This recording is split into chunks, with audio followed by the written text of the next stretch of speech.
మీరు ఏదైనా international trip plan చేస్తున్నారా? అయితే ఇలాంటి ఒక కార్డ్ మెయింటైన్ చేయండి, చాలా డబ్బులు సేవ్ అవుతాయి. నాకైతే యూరోప్ ట్రిప్లో ఆల్మోస్ట్ 10,000 వరకు సేవ్ అయ్యాయి. మీరు ఎక్కడికి వెళ్ళినా పర్లేదు, ఇంటర్నేషనల్ ట్రిప్ ఇలాంటి ఒక కార్డ్ అయితే ఈ రోజుల్లో ఖచ్చితంగా మెయింటైన్ చేయండి. ఈ వీడియోలో ఏంటంటే మనకు ఫోరెక్స్ కార్డ్ బెటరా లేదా క్యాష్ క్యారీ చేస్తే బెటరా, డాలర్సా యూరోసా, అండ్ లేకపోతే మనం డైరెక్ట్గా ఏ కంట్రీకి వెళ్తున్నామో ఆ కరెన్సీ మార్చుకోవాలా, లేకపోతే ఎక్కడికి వెళ్ళినా కూడా డాలర్స్ యాక్సెప్ట్ చేస్తారు, యూరోస్ యాక్సెప్ట్ చేస్తారు కాబట్టి యూరోస్ తీసుకెళ్ళి లోకల్ కరెన్సీలోకి మార్చుకోవడం బెటరా అన్న చాలా క్వశ్చన్స్కి మీకు ఈ వీడియోలో ఆన్సర్ దొరుకుతుంది. అండ్ ఇదే బ్యాంకు, ఇదే ఓడిది, నియో ఓడిది ఇంకో కార్డు ఉంది, అది మాత్రం చచ్చినా తీసుకోకండి, వాడు డబ్బులు దుబ్బిసే పెడుతున్నాడు దాంట్లో. అండ్ దాంట్లో నేను గమనించింది ఏంటంటే చాలామంది ఇన్స్టాగ్రామ్లో మరి అదే కార్డ్ని ప్రమోట్ చేస్తున్నారు. ఎందుకు ప్రమోట్ చేస్తున్నారో నాకు అర్థం కాలేదు. ఫస్ట్ థింగ్, నేను ఆల్రెడీ ఏదైతే కార్డు వాడొద్దంటున్నానో దాని గురించి చెప్తాను చూడండి. ఈ కార్డ్ నేను వచ్చేసి లాస్ట్ 3 months నుంచి వాడుతున్నాను, జనవరి నుంచి వాడుతున్నాను. 4 months నా మలేషియా ట్రిప్ నుంచి ఇదే కార్డు వాడుతున్నాను. చాలా బెనిఫిషియల్గా ఉంది కార్డు, సింపుల్ అండ్ ఈజీ కూడా.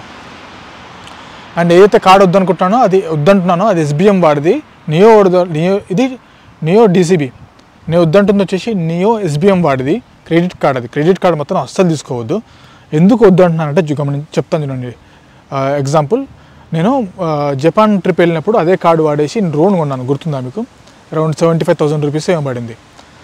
సో నార్మల్గా కార్డ్స్ ఎట్లా ఉంటాయంటే మనకు కార్డు ఇస్తాడు, ఈ కార్డులో మనం డబ్బులు వేసుకోవాలి. డబ్బులు వేసుకొని దాన్ని మనం ఖర్చు పెట్టుకుంటాము. సో ఎంతతో లోడ్ చేస్తామో అంత ఖర్చు పెట్టుకుంటామో, అక్కడితో అయిపోతుంది పని. బట్ ఆ ఇచ్చిన కార్డులో లూప్ హోల్ ఏంటంటే మనకు ఎక్కడ బయట చెప్పలేదు వాడు. ఇప్పుడు నేను డ్రోన్ కొనాలి, నాకు 80,000 రూపాయలు అవుతాయి ఓవరాల్గా.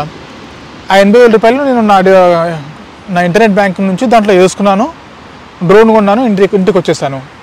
ఇంటికి వచ్చిన తర్వాత ఎవ్రీ మంత్ స్టేట్మెంట్ లాగే ఆ మంత్ స్టేట్మెంట్ పంపించాడు. దాంట్లో డ్యూ 75,000 80,000 చూపిస్తుంది. నేను వేసుకునే అమౌంట్ నేను ఖర్చు పెట్టాను కదా, డబ్బులు నేను ఎందుకు కట్టాలి అని చెప్పి ఊకున్నాను. నెక్స్ట్ మంత్ వచ్చేసరికి పెనాల్టీ 6,000 రూపాయలు వేస్తాడు. మనం అసలు గెస్ట్ కూడా చేయం కదా, ఆ పాయింట్ ఇక్కడ వాళ్ళు చెప్పరు కూడా. ఎందుకు భయ్యా అని చెప్పి వాళ్ళు కస్టమర్ కేర్కి కాల్ చేస్తే, సార్ దీంట్లో చిన్న లూప్ హోల్ ఉంటుంది, మనం ఒకవేళ ఏదైతే కార్డులో డబ్బులు లోడ్ చేస్తామో క్రెడిట్ కార్డ్ బిల్ జనరేట్ అయిన తర్వాత కూడా మళ్ళీ ఆ డబ్బులు మన దాంట్లో వేయాల్సిందే. నా ఎగ్జాంపుల్కి వచ్చేసరికి 80,000 రూపాయలు నేను ఖర్చు పెట్టాను కదా ఆ కార్డులో నుంచి, సో మళ్ళీ 80,000 రూపాయలు దాంట్లో వేయాలంట. అదేంటి, నేను నా డబ్బు, మీరు క్రెడిట్ కార్డ్ అంటే ఏముంటుంది, మీరు సర్టన్ లిమిట్ ఇస్తారు 10,000 50,000, ఒకవేళ దాన్ని నేను వాడుకుంటే క్రెడిట్ కార్డు బిల్లు కట్టడంలో అర్థం ఉంది. నా డబ్బులు నేను ఆ కార్డులో వేసుకొని మళ్ళీ ఖర్చు చేసినందుకు మళ్ళీ నేను డబ్బులు దాంట్లో ఎందుకు కట్టాలి అంటే వాడు ఆన్సర్ చేయడు. ఇంకా వాటితో గొడవపడి అట్లా ఇట్లా చేసి ఇంకా ఆ కార్డు క్లోజ్ చేస్తాను. ఇన్ కేసు అది కట్టకుండా ఉండాలంటే ఏం చేయాలంటే మినిమం అమౌంట్ డ్యూ అంట, అమౌంట్ కట్టేసి క్రెడిట్ కార్డ్ క్లోజ్ చేసుకోవాలంట, అప్పుడు ఇలాంటి ఛార్జీలు పడవు అంట.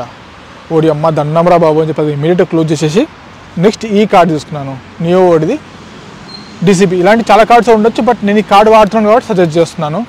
బాగుంది కార్డు, ఇది ఇలాంటి ప్రమోషన్ కాదు, దీంట్లో కూడా కొన్ని బొక్కలు ఉన్నాయి చెప్తాను. అదేంటి అంటే ఇది నేను తీసుకున్నప్పుడు జనవరి టైంలో దీంట్లో ఉన్న ఒకే ఒక రూల్ ఏంటంటే యాన్యువల్ ఫీ అరౌండ్ 500 రూపీస్ ఉంది, ఇప్పుడు నాకు తెలిసి లేనట్టుంది. అండ్ లాంజ్ యాక్సెస్ ఇచ్చాడు, మనం ఇంటర్నేషనల్ టర్మినల్లో కానీ ఇంటర్నేషనల్ టర్మినల్లో ఇండియాలో ఉన్నంతసేపు లాంజ్ వాడుకోవచ్చు. బట్ దానికి పెట్టిన టర్మ్స్ అండ్ కండిషన్స్ ఏంటంటే దీనికి మనం లాంచ్కి వెళ్ళే ముందు క్వార్టర్లో మనం 50,000 రూపాయలు వేరే కంట్రీలో ఖర్చు పెట్టి ఉండాలి, ఇంటర్నేషనల్లో అబ్రాడ్లో. సో అది అయ్యే పని కాదు, లైట్ తీసుకుంటుంది, అదేం మైనస్ అది. సో అసలైన పాయింట్ ఇప్పుడు అప్పటికి ఇప్పటికి ఏం మారింది అంటే, నేను కార్డు తీసుకున్నప్పుడు ఇన్ కేస్ మనం దీంట్లో కార్డులో మన నెట్ బ్యాంకింగ్ నుంచి 10,000 రూపాయలు కార్డులో యాడ్ చేసుకున్నాం ఖర్చు పెట్టడానికి. సో మనం ఇప్పుడు ఆ 10,000 రూపాయలని వేరే ఎక్కడో ఖర్చు పెట్టాలనుకుంటున్నాం ఇంటర్నేషనల్ ట్రిప్లో. ఆ 10,000 రూపాయలతో పాటు ఇన్స్టెంట్గా TDS పడేది 20%, అంటే 12,000 రూపాయలు అకౌంట్లో డబ్బులు ఉండాల్సిందే మనం 10,000 రూపాయలు దీంట్లో షాపింగ్ చేయాలి అంటే. ఆ 10,000 రూపాయలు ఎప్పుడు వస్తాయంటే గంటకు రావచ్చు, 2 గంటలకు రావచ్చు, నెక్స్ట్ డేకి రావచ్చు, ఇమీడియట్గా అయితే వస్తాయి. దానికి పెట్టిన లిమిట్ ఏంటంటే వాడు అప్పుడు 7 lakhs కనుక మీరు ఆ ఫైనాన్షియల్ ఇయర్లో ఇంటర్నేషనల్కి పైన వేరే అబ్రాడ్లో ఖర్చు పెట్టకపోయి ఉంటే మీ అమౌంట్ మీకు ఇచ్చేస్తాడు, లేకపోతే మనం క్లెయిమ్ చేసుకోవాల్సి ఉంటుంది. But as of now latest rules ప్రకారంగా 31st March 2024లో వీళ్ళు ఏం చేశారంటే 7 lakhs దాటితేనే ట్యాక్స్ వేస్తాం, 7 lakhs బిలో ఖర్చు పెడితే ఇలాంటి డబ్బులు ఖర్చు పెట్టాలి, ఇన్స్టెంట్ మీరు ఏదో 20% ట్యాక్స్ వేస్తున్నామో అది వెయ్యమని చెప్పి ఇచ్చేసారు. ఇప్పుడు నాకు ఈ ట్రిప్లో, యూరోప్ ట్రిప్లో ఎక్కడ డబ్బులు పడట్లేదు, హాయిగా నాకు ఎంత అవసరం అంత లోడ్ చేసుకుంటున్నాను, ఖర్చు పెట్టుకుంటున్నాను, హ్యాపీగా ఉంది ఆ కార్డ్ అయితే. ఇది నాకు చాలా సేవ్ ఇచ్చింది, ఎందుకంటే నా యూరోప్ ట్రిప్లో మెజారిటీ ఆఫ్ ద బుకింగ్స్ నేను ఇండియాలో ఉన్నప్పుడు చేసుకుని వచ్చాను. అన్నీ కూడా డాలర్స్లోను యూరోస్లోను పే చేయాల్సి వచ్చింది. అది నాకు ఇంచుమించు 10,000 రూపాయలు సేవ్ అయింది. ఎట్లా చెప్తున్నా అంటే, నాకు వచ్చేసరికి లాస్ట్ ఒక ఫ్లైట్ బుక్ చేయాల్సి వచ్చింది, అది 50,000 రూపాయలు పడింది ఫ్లైట్ టికెట్ ఇంచుమించు సుమారుగా. ఆ 50,000 రూపాయల ఫ్లైట్ టికెట్ని నేనేం చేశానంటే, నా అకౌంట్లో డబ్బులు ఉంటేనే కార్డులో లోడ్ చేసుకోగలుగుతాం, దాన్ని మనం ఖర్చు పెట్టగలుగుతాం. బట్ ఆ టైంలో నా దగ్గర డబ్బులు లేకపోవడంతో నేను ఏం చేశాను అంటే క్రెడిట్ కార్డ్తో పే చేశాను అమౌంట్ 50,000 రూపాయలు. ఆ 50,000 రూపాయలకి ఆ క్రెడిట్ కార్డు వేసిన ఛార్జీలు ఎంత అంటే మార్కప్ ఫీ, ఆ ట్యాక్స్లు ఈ ట్యాక్స్లు అని చెప్పి ఇంచుమించు 3,000 నుంచి 4,000 రూపాయలు వేస్తారు. సో అట్లుంటుంది. వీలైనంత వరకు ఇంటర్నేషనల్ అమౌంట్స్ ఎప్పుడు స్పెండ్ చేసినా కూడా క్రెడిట్ కార్డ్స్ లాంటివి వాడకండి. ఇలాంటి ఒక కార్డు తీసుకొని పెట్టేసుకొని మేము సంవత్సరానికి 1 లేదా 2 ట్రిప్స్ బయటికి వెళ్తాము అనుకుంటే మాత్రం ఇలాంటి ఒక కార్డు తీసుకొని దగ్గర పెట్టుకోండి, చాలా హెల్ప్ఫుల్గా ఉంటుంది. ఇంకేం వాడవచ్చు అంటే ఏటీఎంలో విత్డ్రాల్ చేయొచ్చు. ఏటీఎం విత్డ్రాల్ చేస్తే కంటికి మారుతుంది, బట్ రఫ్గా అయితే 300 రూపాయలు ఏమో ఇనిషియల్గా 300 రూపాయలు ఛార్జ్ చేస్తాడు ఏటీఎం విత్డ్రాల్కి. సో మీకు ఆ ట్రిప్కి ఎంతైతే అమౌంట్ అవసరమవుతుందో అంత కూడా సింగిల్ టైంలో విత్డ్రా చేయడానికి ట్రై చేయండి. ఇఫ్ ఇన్ కేస్ క్యాష్ బెటరా మరి ఇది బెటరా అంటే ఇప్పుడు నా యూరోప్ ట్రిప్కి వచ్చేసరికి నేను 1,000 euros క్యారీ చేస్తున్నాను అండ్ బ్యాలెన్స్ ఒక సర్టన్ అమౌంట్ని నేను కార్లో లోడ్ చేసుకున్నాను.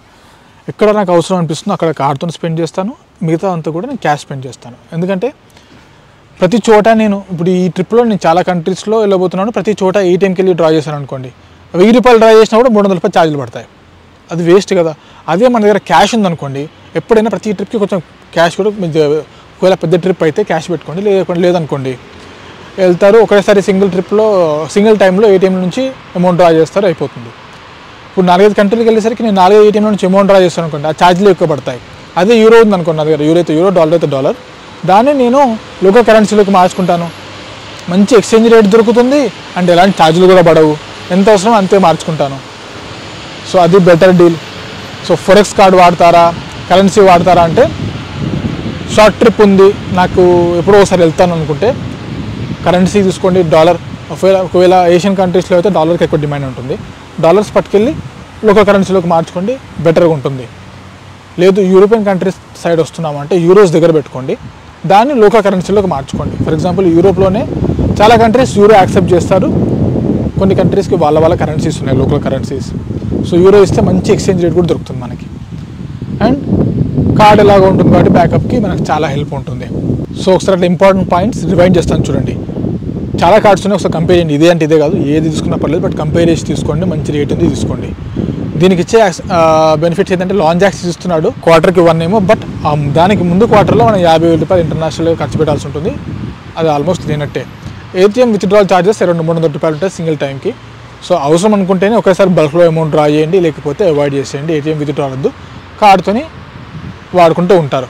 బట్ ఇంటర్నేషనల్ కార్డ్ ట్రాన్సాక్షన్స్ అన్ని ఎనేబుల్ చేసి పెట్టుకోండి. ట్యాప్ అయితే ఎంత, పాయింట్ ఆఫ్ సేల్లో అయితే ఎంత, ఆన్లైన్ స్పెండ్స్కి అయితే ఎంత లిమిట్స్ ఉంటాయి, వాటిని ఎనేబుల్ చేసి పెట్టుకోండి. యాప్ ఉంటుంది, దీన్ని అకౌంట్స్ అన్ని కంట్రోల్ చేసుకోవచ్చు. కరెన్సీ అయితే ఇండియాలోనే చాలా ప్లేస్లు ఉన్నాయి మనకు కరెన్సీ మార్చుకోవడానికి. డాలర్ అయితే డాలర్, యూరో అయితే యూరో, ఒక 2-3 ప్లేస్లు చూసుకొని తీసుకోండి. ఫర్ ఎగ్జాంపుల్ నేను వచ్చే టైంకి దరిద్రం చూడండి, నేను యూరో మార్చాను. నేను తీసుకున్న టైంకి యూరో వచ్చేసి అరౌండ్ ఆన్లైన్ ప్రైస్ 90 ఉంటే వాడు నాకు 91 రూపీస్కి ఏమి ఇచ్చాడు. నేను తీసుకున్న అక్కడ 4 రోజులకే యూరో పడిపోయింది, దాని 2 రూపాయలు. నేను తీసుకున్న 1,000 యూరోల కంటే నాకు 2,000 మిగిలేటివి. సో అట్లా అవుతూ ఉంటుంది. సో కొంచెం చూసి తీసుకోండి, ఎంత అవసరమో అంతే పెట్టుకోండి. అండ్ సర్టన్ లిమిట్స్ ఉంటాయి. సో మనం వచ్చే చిన్న ట్రిప్ కాబట్టి కరెన్సీకి ఎంత క్యారీ చేయాలని కూడా లిమిట్స్ ఉంటాయి. లైక్ 10,000 euros, $10,000 అంతకుమించి క్యాష్ క్యారీ చేయడం కరెక్ట్ కాదు. సో $1,000 ఆర్ 1,000 euros ఆర్ 2,000 అంతకుమించి పెట్టుకోకండి. వీలైనంత వరకు కార్డులో పెట్టుకోవడానికి ట్రై చేయండి అమౌంట్స్ని. సేఫ్ అండ్ సెక్యూర్, అండ్ వాటిని కూడా స్ప్లిట్ చేసి పెట్టుకోండి, ఒక దగ్గర పెట్టకండి, పోతే కూడా మనకి బ్యాకప్ కింద ఉంటుంది. సో అదనమాట క్రెడిట్ కార్డ్స్ గురించి అండ్ ఈ ఫోరెక్స్ కార్డ్ గురించి డీటెయిల్స్. ఇంకేమైనా డౌట్ ఉంటే కామెంట్ సెక్షన్లో కామెంట్ చేయండి, ఆన్సర్ చేయడానికి ట్రై చేస్తాను. ఓకేనా? See next video. Bye bye, take care.